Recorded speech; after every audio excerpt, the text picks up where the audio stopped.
So iniwan ka niya, natanggal ka sa trabaho, inilaglag ka ng mga taong akala mo, kaibigan mo. I suggest, flip your hair and shake it off.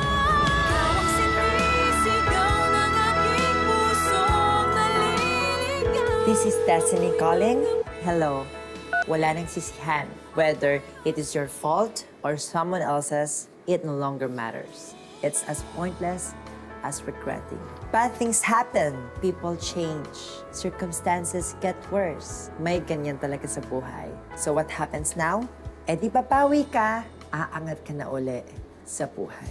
Learn from your misfortunes. Inapi ako, inagawan, pinugbog, pinagtulungan. Anong ginawa ko? I wrote a book.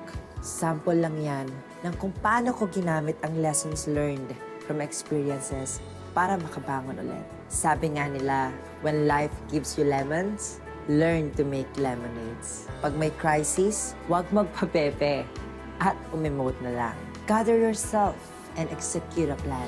Parang si Miss Universe 2015 Miss Pia Wurtzbach. Twice siyang hindi nag-title sa local pageant.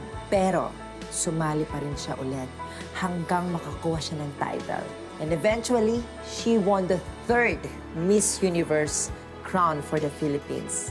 Pag-aralan mo kung paano mo mapapakinabangan ang pinagdaanan mo. Iniwan ka niya, find a better pamalit. Dapat, this time, mas mahal ka niya.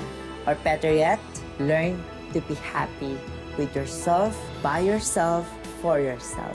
Nang hindi ka kailangang umasa sa ibang tao para lang maging happy. This is Destiny calling. Please pick up and say hello.